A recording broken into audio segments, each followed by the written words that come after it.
Salut à toutes et à tous et bienvenue dans ce nouvel épisode de votre podcast Face Off consacré à l'actualité du HCBN. Comme à l'accoutumée, je suis accompagné de Thomas. Salut Thomas. Salut Raphaël, comment ça va? Mais la forme et toi? Mais écoute, on est qualifié pour les play-in, on a 2 matchs de plus, donc on va avoir du hockey une semaine de plus. Donc on est tout content, puis on est tout excité de vivre ça en votre compagnie. C'est clair et d'ailleurs on remercie le HCBN d'avoir gagné leur match contre Langnau, ce qui nous permet de repousser un petit peu l'épisode du bilan. Donc c'est tout bénef.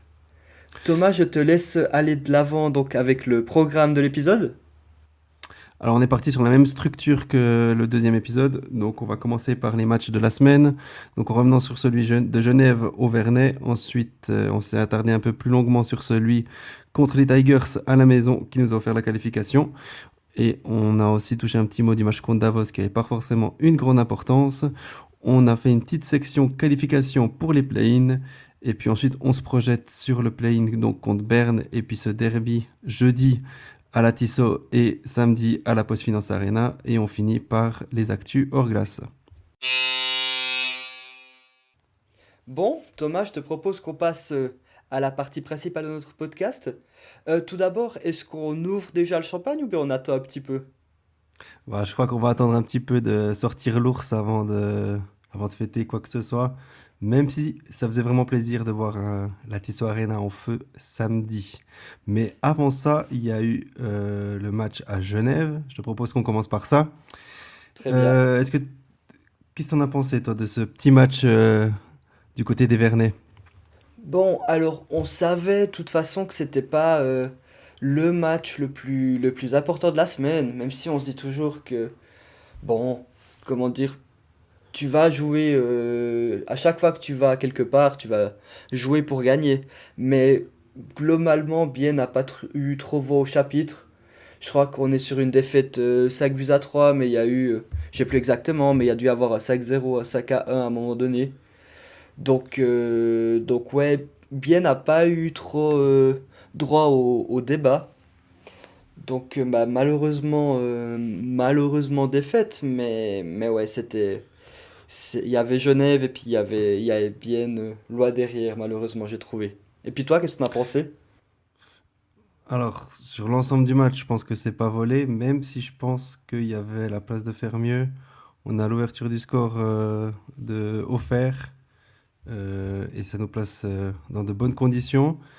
Et puis après, tu as cette action là où je crois que c'est Luca Kristen qui casse sa canne et puis qui offre un breakaway à Puyujärvi, je crois, de tête. Et puis, ouais, c'est la malchance sur ce coup-là. Et puis, bah, tu as Pouillou qui, en face à face, la met bien à Arisa Terry. Et puis après, on prend des pénalités. Sablatnik en a pris une belle aussi. Et puis on se prend bah, voilà, ce but en pipi.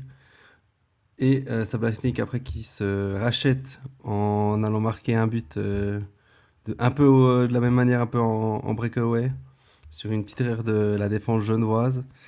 Et puis tu te dis à ce moment-là, bon, ils sont dans le match et tout.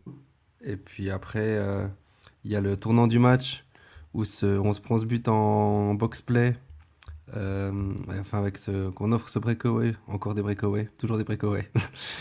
Et ce but un petit peu, ouais, on peut dire litigieux ou pas, mais en tout cas, le puck qui rentre après que la cage soit déplacée, même si pour moi, je pense que c'est quand même un bon but parce que, alors si je dis pas de bêtises de tête, si la cage est déplacée mais que le puck est sûr de rentrer, je crois que c'est validé. Et puis il me Tout à semble que fait. Oui, oui, ça c'est ça la règle. correspond environ à ce qui s'est passé. Donc pas de scandale par rapport à ça. Même si je pense que justement, bah voilà, tu prends ce but en box-play, c'est toujours dommageable. Et puis après, derrière, on en a pris un ou deux derrière. Et puis c'était compliqué de revenir, même si on a quand même mis le 5-3. Mais le match était déjà plié à ce moment-là. À noter aussi que Charlin, il a fait aussi quelques bons arrêts. Mais dans la globalité du match, je pense que quand même Genève mérite sa victoire. Et puis, d'ailleurs, qu'ils se sont qualifiés pour les playoffs à ce moment-là. Tout à Et fait, puis oui. tout allait se jouer samedi, Ah, puisque Langnau a réussi, pas réussi, mais a perdu contre C'était Fribourg, Fribourg. il me semble, oui. Ouais. Il y a quand même un truc sur ce match dont j'aimerais parler avec toi. On est d'accord que le powerplay biennois, sur ce match, et puis globalement sur ces derniers jours, il est quand même pas terrible, terrible, hein. Ouais, alors c'est vrai qu'effectivement, tu fais bien de noter ce point. Le power play était particulièrement effrayant, inquiétant, tous les termes que vous voulez. Non, mais ça se fait des passes, mais c'est pas dangereux. L'exécution était pas terrible, j'ai trouvé. À part peut-être Dionisio qui distribuait bien le jeu, mais sinon le reste c'était compliqué. T'as un Silvegaard qui dès qu'il recevait le puck, il levait pas la tête et puis il shootait dans toutes les positions possibles et imaginables, alors que t'avais ses coéquipiers qui étaient bien démarqués. Mais non, lui, il shootait, il shootait, il shootait, il shootait. Donc non, effectivement, c'était pas terrible. Et puis on sait que le power play, surtout on vous spoil un petit peu, mais pour les play-ins qui arrivent, ça va être hyper hyper important et c'est clairement un point à améliorer du côté des hommes de Christian Dubé. Je sais pas si toi tu voulais rajouter quelque chose vis-à-vis de ça. Écoute, t'as mentionné Silvegaard. Pour aller sur un petit point de vue côté statistique, après la fin de cette saison régulière, j'ai été un petit peu m'amuser à aller trifouiller dans l'application National League et j'ai été regarder un petit peu les statistiques de plus-minus. Est-ce que tu veux essayer de deviner la statistique de Marcus Silvegaard en plus-minus? Je pense qu'il est moins 20 si tu dis un truc comme ça. Entre moins 15 Il, et moins 20. il est à -18 le ref. C'est quand même assez fou quand tu sais que dans les 10 derniers de ce classement, t'as genre 6 joueurs d'Ajoie, 3 joueurs d'Ambry et Marcus Silvegaard là au milieu. Donc est-ce qu'il y a des manquements en termes de retour,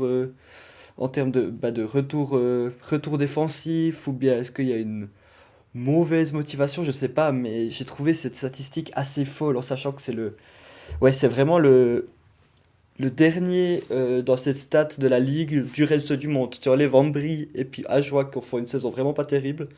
Puis t'as lui qui est au même niveau que les autres, quoi. Non, effectivement, alors lui, il faut pas lui demander de défendre, hein, Silvegaard. Je crois que la patinoire, elle penche plus d'un côté que de l'autre, de son côté. Donc, non, lui, ce qui l'intéresse, c'est avoir la bonne glace en zone offensive. Et puis le reste, je crois que il s'en fiche un petit peu. Mhm. Donc, effectivement, c'est pas le travailleur le plus acharné qu'on ait vu à Bienne. Et puis, effectivement, moins 18, ça pique quand même un petit peu, hein. Ouais. Pour revenir à Genève, un autre truc que j'avais noté, c'est le temps de glace de Rodwin Dionisio, qui joue quasiment 26 minutes, dont 5 minutes de powerplay. Euh, euh, oui, 6 minutes même de powerplay. J'ai trouvé ça assez fou pour un joueur qui est né en 2004, mais c'est cool pour son développement. Franchement, ça, moi, j'ai pas de soucis avec ça. Maintenant, comment dire, il a quoi, du coup, 2004, il a 22 ans, 22 ans. Il a encore les jambes pour pouvoir patiner longtemps sur cette glace. Mais ouais, faut pas, comment dire. Là, on a un bel enchaînement de matchs. Faut pas qu'on commence à le cramer avec des statistiques pareilles. Ouais, effectivement, après, c'était ce match. Enfin, c'était le meilleur défenseur à Bienne. Donc, il a vraiment fait un bon match sur ce match à Genève. Donc, je pense que Dubé lui a laissé passablement de glace. Après, si on se rappelle des derniers matchs, il l'a notamment benché. À Berne, il n'a pas beaucoup joué. Donc, Mhm, tout à je fait. pense que c'est une petite compensation, en tout cas, vis-à-vis des derniers Complètement. matchs. Donc, non, je pense pas Mais que c'est c'est. vrai que je suis, comment dire, j'ai été assez épaté des derniers matchs, en tout cas de la fin de saison de Dionisio.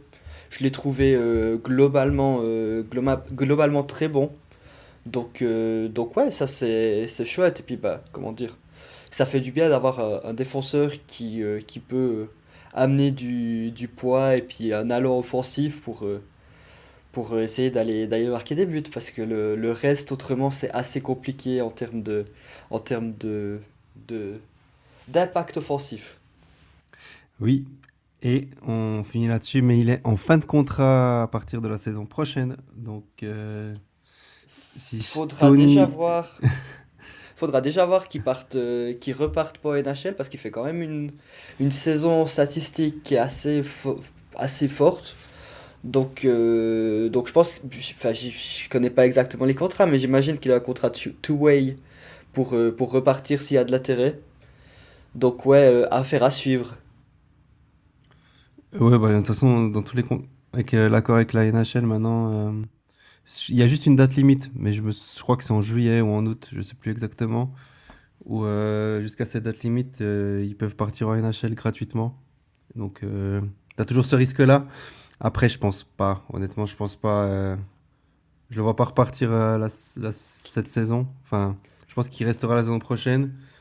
Donc, à voir comment. Mais c'est vrai que, en vrai, il est très bon, mais il a encore beaucoup de choses à développer au niveau défensif Ah, clairement. avant de pouvoir repartir, je pense, de l'autre côté de l'Atlantique.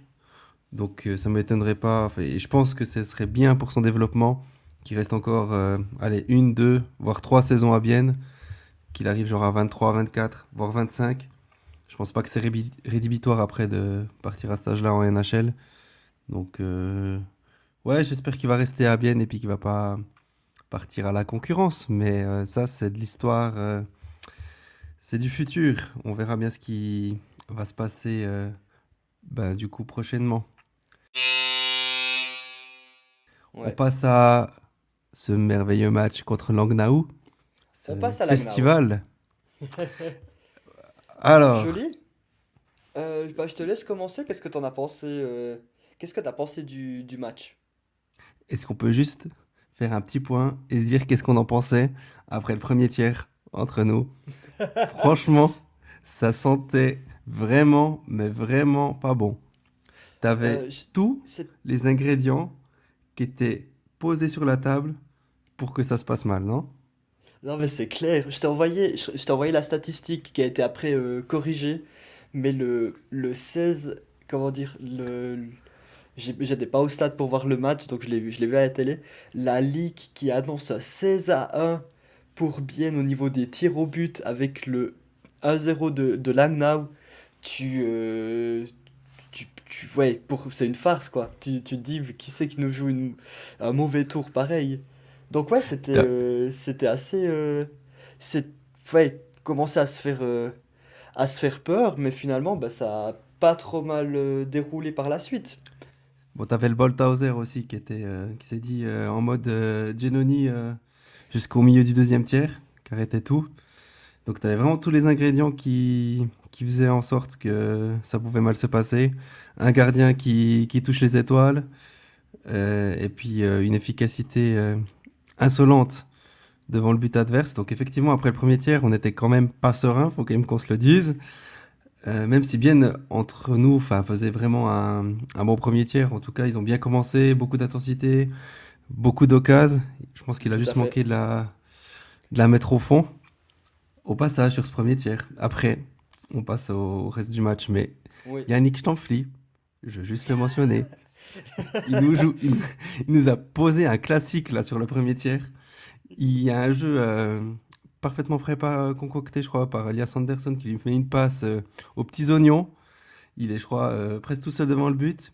Il arrive à mal contrôler. Juste après, il faut une immense charge dans la bande à 2 mètres, enfin à 2 mètres de la bande d'un type. Forcément que c'est 2 minutes. Et puis bah, bien qu'en caisse derrière, quoi. Donc franchement, C'est vrai que le premier les tiers de 5 premières Stampfli, minutes, ouais, les 5 premières, mais ensuite il était donc là, vraiment c'est les deux points que tu mentionnes, ils sont vraiment tôt dans le match. C'est vraiment les 5 premières minutes et le reste du tiers est pas bon non plus, quoi. Enfin, tu le vois qu'il est vraiment à la peine. Mais bah, comment dire, après coup, on l'a plus trop vu. Généralement, quand mais tu t'en justement flics, pas tu le vois pas après. trop, c'est Ouais, pas c'est plus ça. mal. Mhm. Il a quand même fini avec 17 minutes de temps de glace. Donc franchement, après, il s'est bien repris au deuxième et puis au troisième tiers. Donc Donc franchement, il s'est bien amélioré et puis il a pas ressassé ses erreurs, ce qui est aussi preuve d'une qualité, on va dire ça comme C'est ça. clair, c'est clair. Mais ouais, il a quand même fini à 19 minutes, là, le gaillard.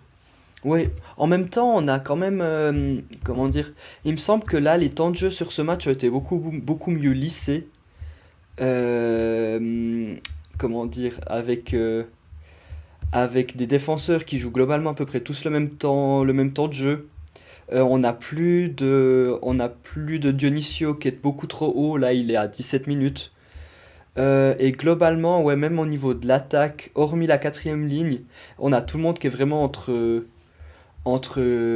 14, allez, 13 et 20 minutes de temps de glace, ce qui est assez cool pour être souligné.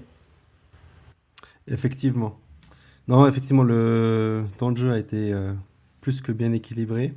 Donc ça, c'est un bon point pour la suite. Du coup, on passe à ce deuxième tiers Tout à avec fait. cette action, ce tir de sévère.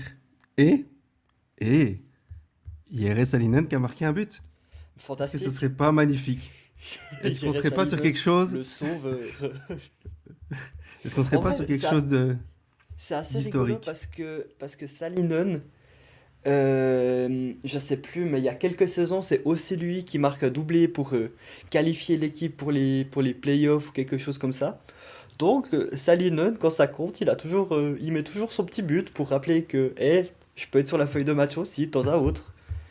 C'est Mais l'homme des grands événements. l'un des grands rendez-vous. Dommage qu'il n'y en ait pas beaucoup des grands rendez-vous. Exact. C'est une fois par année, quoi. C'est comme l'horloge cassée qui sonne, enfin qui donne une fois la bonne heure, quoi. Mais merci Yere, franchement, merci pour ce but qui nous a quand même bien, bien soulagé. Donc franchement, merci Yere. Et puis voilà. Et puis Bien qui revient ensuite, un ouais, partout dans ce match. tout à fait. Et ensuite, après, il y a eu le boulevard des Champs-Élysées sur le powerplay, où Fabio Fer, il s'est dit, bon, ben, il n'y a plus personne, ben, je vais aller tirer devant le gardien, quoi. J'ai trouvé cette scène assez folle, à part ça. Non, La mais c'est défense clair. de Langnau, Mais il y mamma avait mia, quoi. personne. Puis tu te dis que ça, comment dire, tu te dis ça à 50K, donc tu te dis toujours que bah, de toute façon il va y avoir quelqu'un devant, mais non, bah écoute, il a pu avancer, marquer, et puis voilà, du coup ça a fait 2-1. Et Ofer qui fait vraiment, vraiment une très, très, très, très grosse saison. D'ailleurs, il finit top scorer de la saison. Bon, Oui. moi, j'ai ma petite théorie. Je pense que Lias, ça l'embêtait clairement de devoir se taper aujourd'hui la cérémonie des top scorers. Puis il s'est dit, bon, j'ai autre chose à faire dans mon mercredi après-midi. Vas-y, Fabio, quoi. Mais à part ça, non, franchement, blague à part, il fait une très, très, très, très grosse saison. 19 buts, 38 points, je crois, ou 38 ou 39 points. 39, 19 buts, 20 assists. Voilà, 39 points. Non, franchement, du tout, tout, tout, tout grand Fabio Fer qui égalise d'ailleurs sa meilleure saison en carrière. Et il faut être honnête, hein, franchement, si bien est arrivé à atteindre les play-ins, c'est en partie ou en grande partie grâce à lui. Oui. Donc effectivement, il nous met ce petit but en power play. Et puis après, au troisième tiers, tu as le comeback du capitaine Gaëtan qui nous met un petit doublé. On l'avait presque oublié, Gaëtan Haas, ces dernières semaines. Bon, c'est Ouais, vrai c'est qu'il avait clair. pas mal d'occasions. Il bosse aussi beaucoup au niveau défensif, hein. On parlait du plus-minus de Marcus Sevegaard tout à l'heure. T'as Gaëtan Haas qui est quand même à plus 11 Oui, tout à fait. en jouant. Je sais plus. Ouais, alors j'ai un doute parce qu'il a changé ses paires de box-play. J'ai un doute s'il joue du box-play, mais quand même plus 11. Ça reste, euh, ça reste du très très bon niveau. Complètement. Écoute, je vais juste revenir un tout petit coup à Fabio Fer, parce que, comment dire, quand il signe son contrat de 4 ans, il y a maintenant quoi, deux saisons, on pouvait être un petit peu étonné de la longueur du contrat, étant donné que, comment dire, c'est un joueur qui mise quand même plutôt sur sa rapidité, qui commence à prendre de l'âge. Mais c'est vrai que depuis qu'il a signé son long contrat, les 2 saisons qu'il nous fait sont franchement excellentes. Puis bah c'est vrai que d'avoir un, comment dire, de pouvoir te garantir un bon, voire un très bon joueur à licence suisse, pas suisse parce qu'il est autrichien, mais à licence suisse, comment dire, c'est vraiment tout bénef quoi. Donc faut espérer qu'il, comment dire, qu'il perde pas de l'afflux je crois il lui reste 2 ans sur son contrat, c'est juste, hein. Est-ce que c'est pas en fin 2027? Je sais plus. Tac, tac, tac, j'ai juste. 26-27 ou 27-28? J'ai un doute. Hop, alors, Parce que je crois qu'on avait regardé puis qu'il aurait 35 quand il aurait fini son contrat, un truc comme ça. 35 ou 27-28, 36. Fabio offert. Ah, bon, ça va. Donc, ouais, il lui reste encore 2 saisons. Au vu de ce qu'il propose maintenant, comment dire, c'est pas déconnant. Enfin, si à la fin de cette saison, comment dire, si pendant cette saison il avait son contrat qui finissait, puis que Steinegger le signait 2 ans, il y aurait personne qui aurait crié au scandale. Donc non, c'est clair que c'est une très bonne chose de l'avoir encore pour la saison prochaine, et puis c'est le d'après. Effectivement, il a largement répondu aux attentes cette saison. Donc, ils sont pas non plus beaucoup à l'avoir fait, hein, et avoir été assez constant quand même. Donc, bah, merci Fabio, hein. Merci Merci Fabio. Fabio. Et puis Voilà. ensuite, donc, dernier but de Luca Christen dans la cage vide. Luca Christen qui aura marqué autant de buts cette saison comme attaquant que comme défenseur, alors qu'il a joué 3 matchs comme défenseur. Bravo Luca. Ouais, effectivement. D'ailleurs, il a joué plus de 16 minutes hein, quand même. Il joue quand même, hein, Ah, c'est ce clair. Kristen, hein. Mais ouais, bah effectivement, on n'est pas le fans club de Luca Kristen, hein. Mais je pense qu'il fait juste, il fait ce qu'on lui demande, quoi, ni plus ni moins.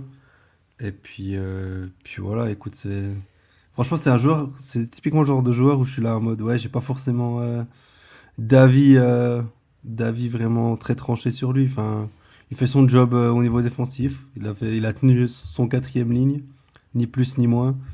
Puis derrière, je pense il fait le job. Donc voilà. Oui, Après, c'est un joueur de complément. Enfin, voilà, c'est un joueur mid, quoi. C'est un joueur. bah, enfin, comment dire, il te faut quelqu'un.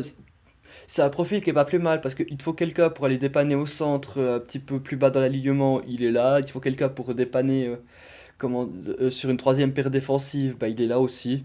Donc c'est vrai que c'est pas plus mal d'avoir un profil comme ça dans son équipe. Et puis globalement, comme tu as un petit peu toujours 2 3 blessures pendant la saison, t'es obligé d'avoir un petit peu ces joueurs de compléments qui peuvent te dépanner une position.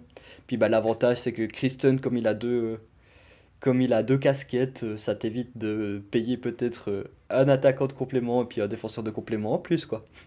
Il a tout compris, lui, en fait. Il a tout. Il a analysé le business, il a tout compris. Et il est très fort sur la polyvalence et la flexibilité. En tout cas, sur son CV, Exactement. ça doit être ses principales compétences. Exactement. Qu'est-ce qu'on peut dire d'autre sur ce match? Ben, on a peut-être pas parlé en vitesse, mais quand même Gaëtan Haas qui nous met deux pions. Ouais, très beau. Deux pions qui sont quand même importants. Donc Haas qui revient aussi gentiment, plutôt pas mal, j'ai trouvé. Tout Il a à connu fait. une sacrée. Il a très bien commencé. Il est parti très fort. Et puis après, il a eu une sacrée chute de régime. En tout cas, je trouvais sur le mois de janvier, c'était vraiment, vraiment compliqué. Et puis je trouve que depuis le changement de coach, voilà, de nouveau aussi peut-être qu'un un lien de cause à effet, mais je le trouve vraiment beaucoup plus impactant dans le jeu, que ce soit autant bien défensif qu'offensif. Et puis je pense que le fait d'avoir aussi un Marc Sévère à ses côtés, le petit jeune, qui gratte, qui fait son job, hein, franchement, Sévère, Ouais. Mais ça c'est c'est vrai des que cette mythes. deuxième ligne avec un Sever qui est hyper rapide, un As qui est hyper fort pour distribuer les caviars, ressortir, être bon défensivement, et un étranger qui va aussi venir t'amener un joli shoot ou bien quelque chose. Je trouve vraiment ce que cette deuxième ligne, elle a une vraie bonne identité, ce qui te permet aussi d'avoir comment dire, ta qualité d'alignement qui est un petit peu lissée sur tes 3 voire tes 4 premiers blocs. Donc c'est vrai que c'est, comment dire, la trouvaille d'avoir fait remonter Marc Sévère de Swiss League pour le mettre dans une ligne intéressante offensivement, bah, ça te permet d'avoir des joueurs de qualité qui viennent renforcer tes blocs 3 ou 4. Donc pour ça, c'est vrai que c'est tout bénef pour BN, amener, pour pouvoir amener de l'impact et puis de l'offensive un petit peu à chaque instant. Oui, t'as bien résumé la chose. Toi, t'as ton diplôme de manager de hockey. Mais je voulais juste peut-être encore mettre en avant un joueur, et je pense Oui, que tu dis-moi. vois pas du tout de qui je vais parler. On l'a quand même pas mal sablement, peut-être pas critiqué, mais en tout cas mis en avant certaines choses qui nous plaisaient pas chez lui.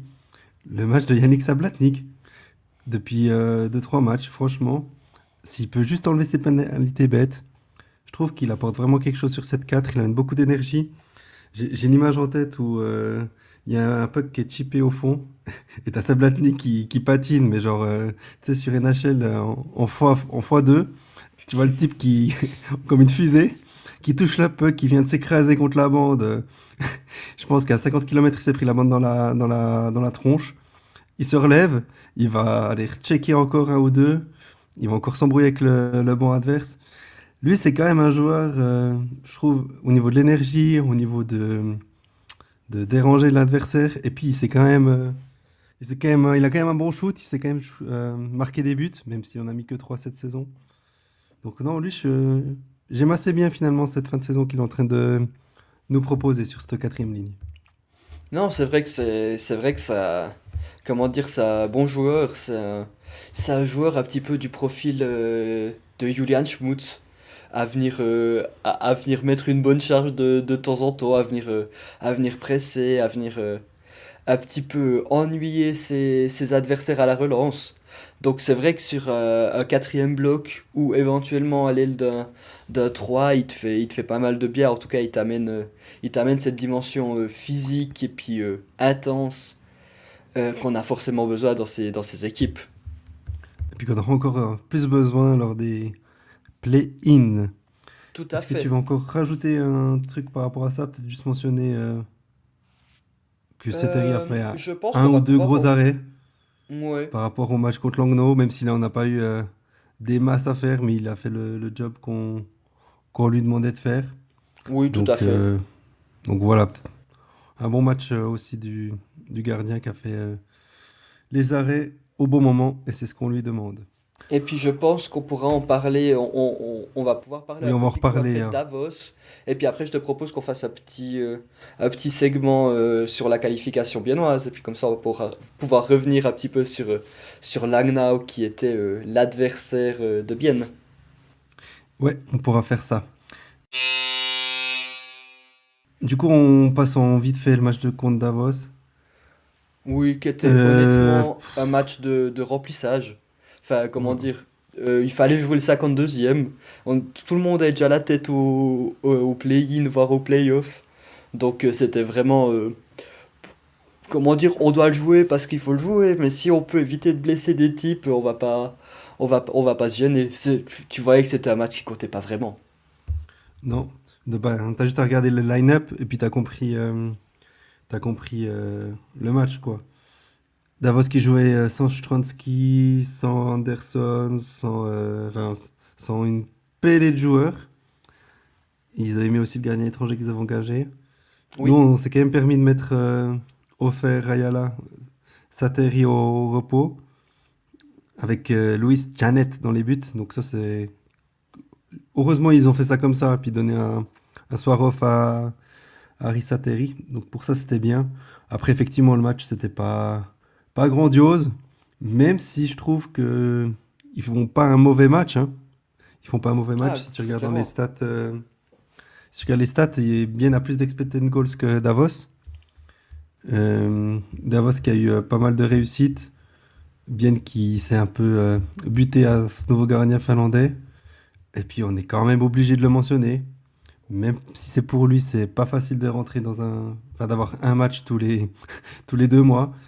Mais Luis Janet, sur ce match, c'est quand même compliqué. Il en a un ou deux pour lui. Donc, ouais, il faudrait pas que Seteri se pète parce que Janet, c'est quand même pas l'assurance tout risque, hein. Ah, ça c'est certain. Ouais, je suis en train de regarder au niveau des stats un petit peu sur ce match.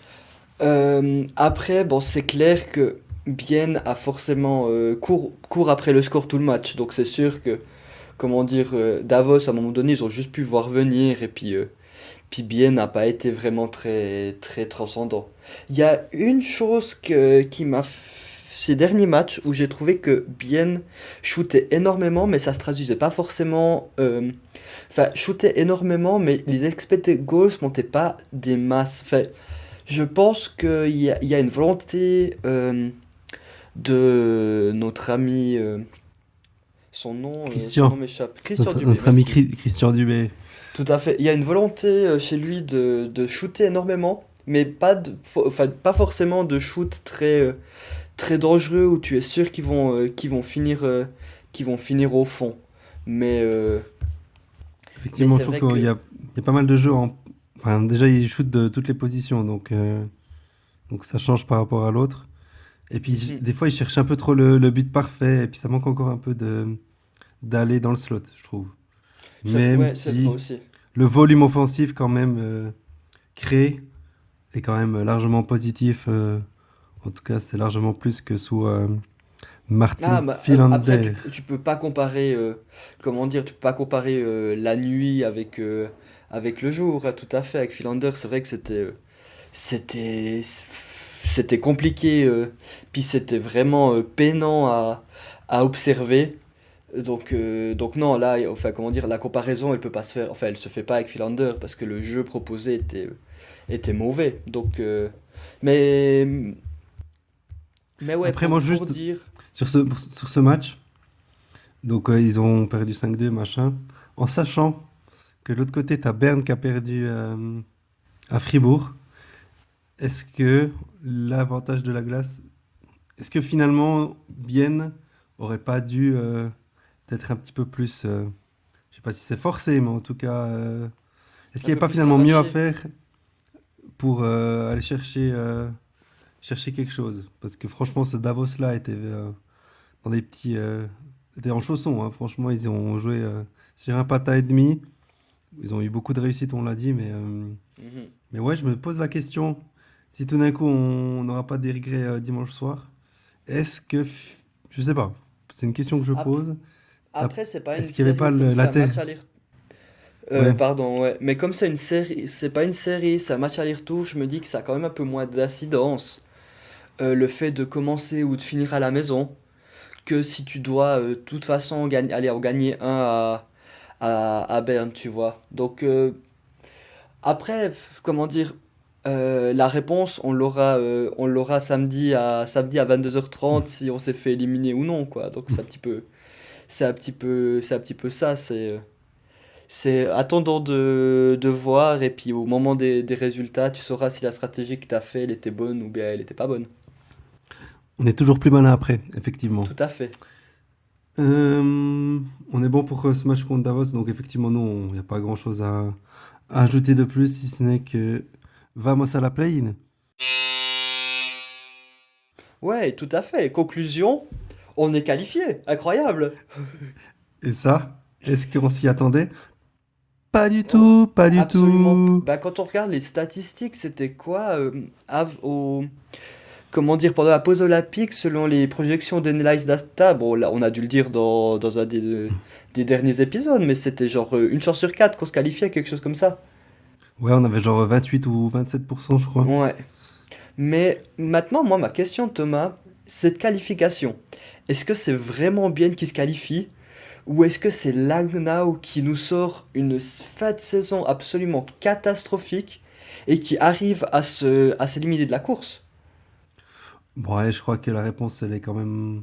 Ouais, alors, bien a fait le job, bien a fait le job, même si nous, on pensait fallait quand même beaucoup plus de points pour y arriver. Finalement, 67, c'est hyper bas, hein. Oui, Si tu regardes, je complètement. crois que c'est la première année où le qualifié pour le play-in, il est aussi bas. Donc ça, c'est déjà un point à mettre en perspective. Bien a fait le job, bien a eu de l'amélioration au niveau de Christian Dubé. Enfin, je sais plus, je crois qu'il tourne à 1,5 ou 1,6 points par match, quelque chose comme ça. Mhm. Donc il y a du mieux. Maintenant, Langnau s'est fait caca dessus. Genre, je ne vois pas d'autre explication que celle-là. Langnau a perdu tous ses matchs. Alors qu'ils avaient. Ils ont joué contre Cloton, ils ont joué. Enfin, il y avait des adversaires directs, beaucoup de Il y matchs à avait beaucoup de domicile. matchs à la maison, ouais. Donc, non, franchement, là-dessus, c'est Langnau qui a merdé, quoi, tout simplement. Ouais, ils Et font quoi? 6 puis, points sur les 10 derniers matchs?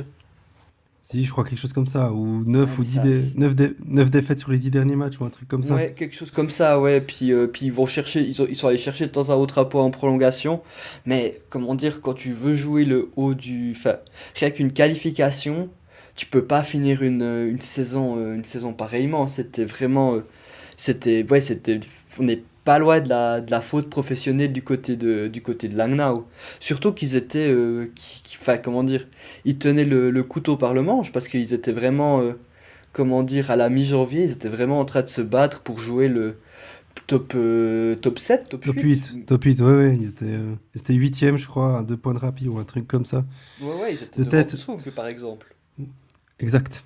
Donc, effectivement, Langnau qui s'est complètement écroulé, et puis ben, ça te prenait ça, hein, si bien voulait atteindre les play-in, Complètement. que quelqu'un devant se casse la figure, et c'est ce qui est arrivé. On peut rajouter quand même là-dessus la minute de l'aigri. Samedi soir, on avait l'impression que Bienne, et moi le premier, hein, donc moi je m'inclus dedans, qu'on avait gagné la Ligue des Champions, quoi, parce que en fait, ça fait 2 ans qu'on va de déception en déception, et puis enfin on gagne un match importantissime, et puis je crois que c'est juste en fait du soulagement, puis on retrouve un peu de plaisir, mais si on regarde ça d'un œil un petit peu plus objectif, et puis un peu plus loin, calme, posé, ce qui est arrivé samedi, c'est juste la normalité. Bien doit se qualifier en play-in. Je rappelle que l'objectif du club avant la saison, c'était le top 8. Donc la qualification pour le play-in, c'était le minimum du minimum. À partir de là, on sait ce qu'il y a eu cette saison avec Philander, machin. Les responsabilités, on va les décerner plus tard. En tout cas, ce qu'on peut dire, c'est que Christian Dubé, lui, il a rien à se reprocher, puis il a vraiment fait le job, il a redonné de l'énergie à cette équipe. Donc, c'est aussi une des raisons pourquoi Bien a atteint le play-in, hein. Donc, Complètement. merci, merci Christian par rapport à ça. Maintenant, n'en demeure pas moins que c'est juste normal que Bien batte Langnau et que Bien se qualifie en play-in. Et puis, voilà. Je trouve on a eu un peu nos exigences qui ont baissé à ce niveau-là. Et moi, le premier, hein. Mais c'est aussi quelque chose qu'on doit mettre en avant vis-à-vis de ça. Il y a quelques années, enfin même pas il y a quelques années, il y a 3 ans on était en finale, mais si on reprend un peu les années avant, la qualification, on était content parce qu'on se qualifiait pour les playoffs. Là, c'est les play-in. Donc il y a quand même une régression par rapport à ça. On peut l'expliquer par diverses manières et puis on va pas rentrer dans les détails maintenant. Non, mais voilà, la conclusion, c'est que on est devenu un petit peu moins, on s'est un petit peu satisfait de moins. Voilà. Je sais pas ce que toi tu en penses par rapport à ça. Bah, je suis assez d'accord, surtout que, comment dire, surtout que Bienne ne doit sa qualification qu'au malheur de Langnau de ne pas réussir à gagner 2 matchs sur les 10 derniers. Donc c'est vrai qu'on on revient de très loin, c'est inespéré de jouer la 10e place, mais c'est la 10e place. Là pour aller essayer, espérer jouer les playoffs, va falloir sortir Berne, va falloir sortir Rapperswil ou Zug. Zug. Donc ça va pas être une masse à faire. C'est possible, mais est-ce qu'on pourra se satisfaire, comment dire, en, en omettant ce qui s'est passé, si à la fin de la saison le résultat brut c'est on fait 10e et puis on se fait sortir par Berne sans gloire à la confrontation directe au premier tour des play-in, on ne peut pas décemment se satisfaire de ça. Non, mais effectivement, bah, on verra ce que ça donne dans les play-ins. Comme on l'a nommé avant, on est toujours plus intelligent après et puis on fera les comptes à la fin. C'est à la fin du bal Complètement. qu'on paye les musiciens. Donc, par rapport à ça. Mais effectivement, je pense que c'était l'objectif minimum du minimum. Ils vont avoir un match en plus à la Tissot Arena. Donc, au niveau financier, ça aussi, c'est pas plus mal. Oui, Mais clairement, on est au moins en devoir d'attendre ça de cette équipe, cette qualification pour les play-ins.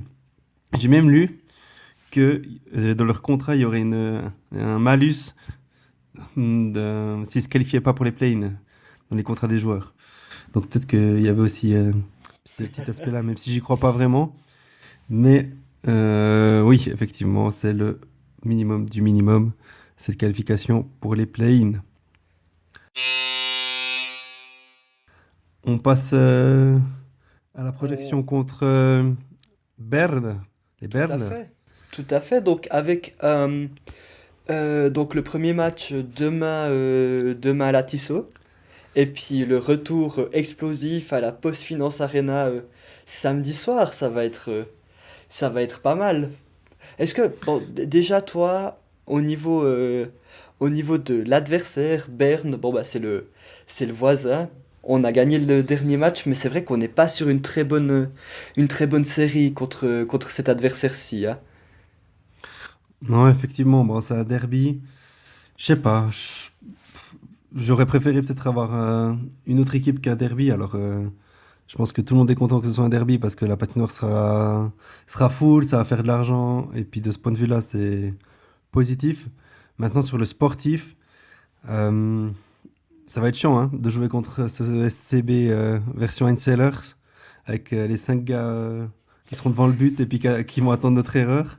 Donc, ouais, je suis pas sûr que ce soit le meilleur tirage, mais de toute façon, on n'avait pas le choix vis-à-vis de ça. Donc, on prend ce qu'il y a et puis on devra aller gagner. Enfin, on devra au moins mettre un but de plus que Berne sur les deux confrontations. Clairement, clairement. Et puis, c'est vrai qu'au niveau de ce format en match aller-retour, comment dire, t'es très vite dedans ou dehors, on va dire ça comme ça. Donc c'est clair que ça joue sur deux matchs, ça va être ça va pas être simple, mais tu sais que t'as la place. Mais ça passe par une bonne gestion des pénalités, ça passe par un bon gardien. J'allais dire pour moi, Ça passe par une solidité défensive, et puis avec un petit peu de réussite. Donc ça, c'est vraiment les ingrédients qu'il faut avoir, et puis les éléments qu'il faut mettre en place pour espérer aller accrocher une place au deuxième tour, puis éventuellement une place en playoff. effectivement, pour moi, le point central, la clé de la série, j'ai même aller plus loin que toi, pour moi, ça sera le gardien de but. Si tu as Harry Sateri qui tourne autour de 93, 94, 95% d'arrêt, comme il a pu le faire par le passé en playoff ou sur des play-ins, hein, parce qu'on a déjà joué des play-ins et puis on s'était sorti de la mouise, mais on n'est pas la même équipe non plus. Pour moi, ça va être lui la clé du game, comme on dit, parce que je peux me tromper, mais je pense pas qu'on va voir un espèce de 7-5 à Bienne et puis un 6-4 à Berne, tu vois. Je pense Ah qu'on non, sera c'est clair. plutôt Bah, surtout avec le jeu absolument magnifique à voir, défensif au possible de Heinz Sellers. On va être sur, on va, ouais, comment dire, va falloir marquer un but de plus parce que les buts de moins, il n'y en aura pas des masses, quoi. exactement. Ouais, c'est ça. Et puis je pense que ouais, tu dois donner 2 buts ou moins à Berne à chaque match Ah, si tu veux gagner clairement, ce ça c'est play-in. certain. Et puis on connaît la saison qu'a eu Harry Sateri, donc c'est la question pour moi, elle est là. Est-ce que tu auras un Sateri stratosphérique? Et puis dans ce compte-là, je pense, je vais même affirmer ça, Bien va passer. Par contre, si tu as un Harry Sateri qui est juste normal et puis qui a les statistiques de cette saison, Bien ne passera pas. Donc moi, je vois un peu ça comme ça. Et puis, bah, il faudra aussi que tes meilleurs joueurs soient tes meilleurs joueurs. Et puis à ce Mhm. niveau-là, on attend aussi une hausse de performance, peut-être aussi au niveau des étrangers, même s'ils ont bien Complètement. augmenté la cadence ces derniers matchs. On attend Enfin voilà, on va compter sur nos joueurs clés, Fabio Offer, Anderson, Silvegaard. Enfin, c'est des types comme ça qui doivent faire la différence. Rayala aussi. C'est sur eux qu'on attend et puis on verra ce que ça donne. Mais toi, tu le sens comment? T'es confiant, pas confiant? Écoute, moi je suis déjà pour revenir du côté des étrangers, je suis assez curieux de voir Anderson et Silvegaard, qu'est-ce qu'ils peuvent donner quand ça compte vraiment. Parce que pour le moment, Anderson, on a vu qu'il avait, comment dire, qu'il avait du jeu, qu'il était très fort et tout, mais on l'a encore jamais vu vraiment être très performant quand ça compte vraiment. Donc moi, la question, elle va aussi être, je serais très intéressé, pardon, d'observer ça pendant cette double confrontation. Au niveau de mon ressenti sur ce match, je pense que ça va être assez égal comme série. C'est clair que un derby, généralement, il n'y a pas trop de roustes qui se mettent. Après, bah, ça peut arriver, et puis si jamais ça arrive, bah, je retirerai ces paroles. Mais je pense que pour sortir un peu une expression toute faite, ça va se jouer sur des détails. Merci Raphaël de cette analyse profonde. Ça fait plaisir en tout cas. Les gens ils se sont tapés 1 heure de podcast pour entendre ça. Bah, merci beaucoup. Merci, merci Raphaël, hein. Vraiment, Non, mais analyse en même fine temps, et... enfin, comment dire, c'est une formulation toute faite, très connue, mais c'est un petit peu ce que ça va être. Au bout d'un moment, il suffit que tout à coup, ils aient Rideborn de l'autre côté qui est pas dans un qui est pas dans un bon jour, et puis toi, t'arrives à en placer trois, et puis ensuite faire le dos rond derrière. Ou alors, bah, chez nous, t'as Satéric ordinaire, ou bien j'en sais rien, on refait deux trois erreurs défensives, comme ça a pu arriver ces derniers jours. Et puis ça peut jouer là-dessus. C'est vrai que, comment dire, un aller-retour, un match de hockey, surtout pour des équipes qui sont à ce point proches en termes de niveau de jeu et puis d'effectifs, c'est clair que ça peut très vite tourner d'un côté comme de l'autre. Oui, j'ai rien d'autre à ajouter, si ce n'est que on verra jeudi et puis samedi. Wait and see. Et puis on espère évidemment que on va passer et puis qu'on puisse aussi pour vous vous proposer encore plus d'épisodes de Face Off. Donc on espère que Bien va se qualifier.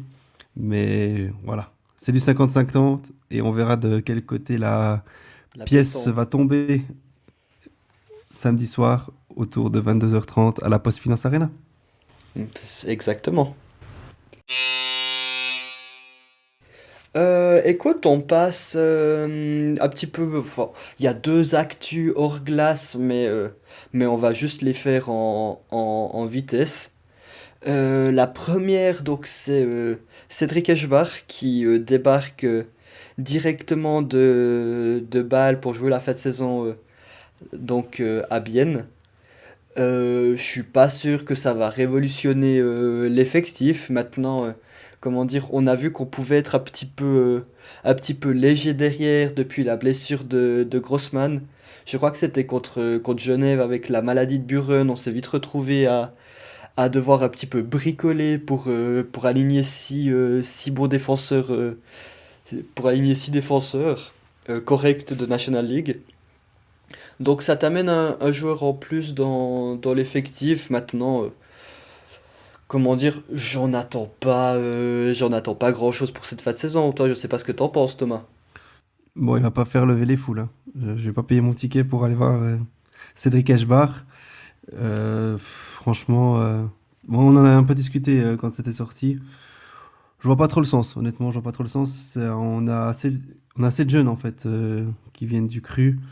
Donc donner la chance aux jeunes plutôt qu'aller chercher Eshbar parce que voilà, on n'est pas non plus sur le nouveau Yanis Moser, hein, je pense. Donc Ça doit être un petit peu du style à la Luca Kristen, à peu près.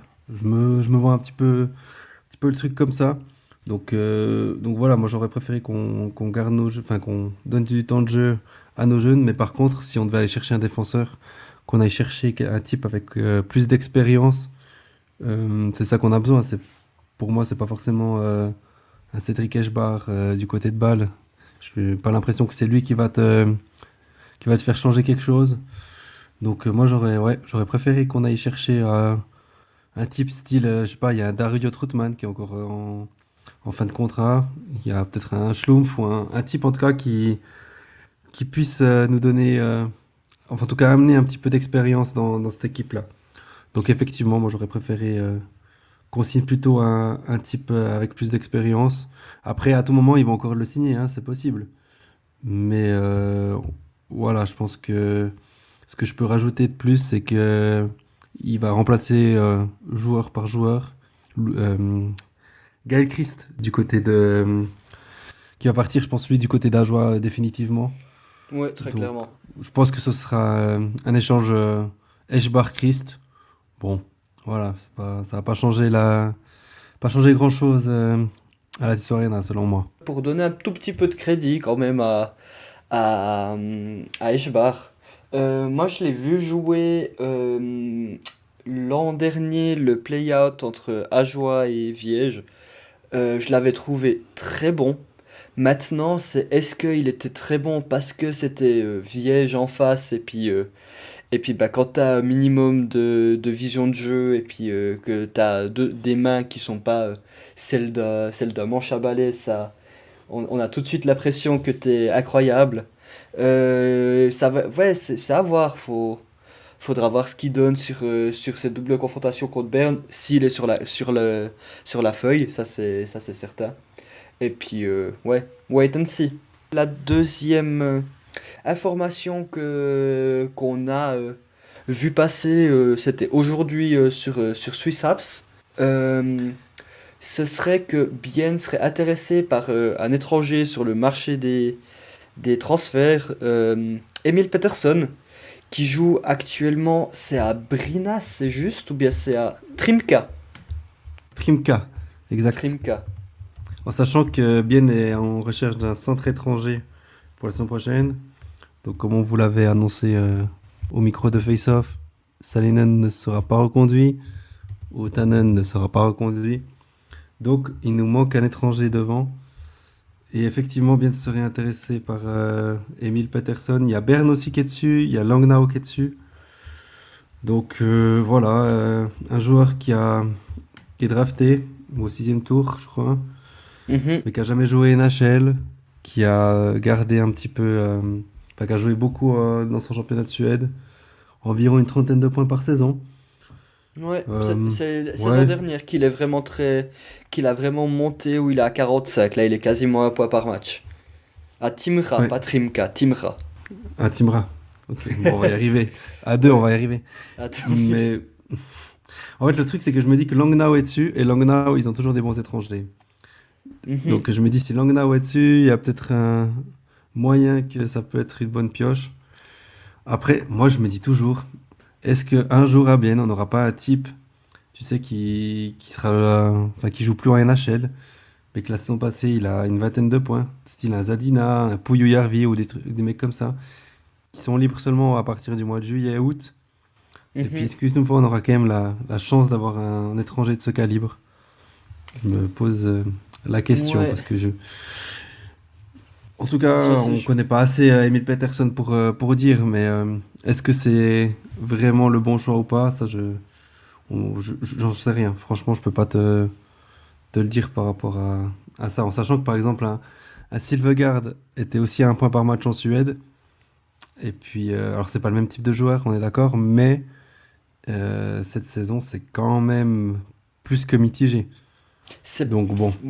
ouais. Bah, comment dire, pour revenir à Peterson, je pense quand même que Langnau a les meilleurs arguments pour lui, étant donné que actuellement à Timra, du coup, il joue avec Jonathan Dallon. Dallon qui a déjà été signé par Langnau. Je pense qu'ils seront très contents, les Emmentalois, d'amener le duo qui a l'air comment dire, de bien fonctionner dans la ligue suédoise. Mais ouais, à voir. Et puis pour revenir, c'est vrai que Bienne a, comment dire, en tout cas à l'arrivée, on n'a jamais des étrangers qui sont arrivés où on s'est dit, ah ouais, lui, c'est sûr, ça va être incroyable. Il n'y a pas de, comment dire, souvent quand tu écoutes les premiers épisodes de Colfax, on a Beau qui a toujours des joueurs où il dit, ah mais lui, je me réjouis de le voir, de voir comment il va évoluer en Suisse. Alors, il y a peut-être eu ça avec Anderson, mais c'est vrai que ça fait un moment où tu l'entends pas forcément dire ça d'un étranger qui débarque à Bienne. Effectivement, oui, il y avait ça. Avec, je crois qu'il a quand même dit Anderson, et puis cette saison, euh, notre fameux Linus Hultström. Ah oui, Lui, c'est je crois juste. qu'il lui avait mis dans dans sa liste. Et puis, ça a été une belle déception. Donc, ouais, on espère un étranger de grande qualité à l'été prochain, en sachant que pour Bienne, c'est vraiment c'est vital hein, d'avoir des étrangers qui fonctionnent. On l'a vu cette saison avec des étrangers mid, que bon, on a réussi à se qualifier par les play-in par les poils, mais on a expliqué aussi pourquoi. Donc, il nous faut vraiment des étrangers performants. Donc, c'est vraiment un point très très important en vue de la construction de l'effectif pour la saison prochaine. Voilà, donc on arrive au terme de ce troisième épisode de la saison 1 de Face Off. Merci à vous pour votre écoute. Si jamais vous avez des questions, vous avez des idées ou autres, hésitez pas à nous dire.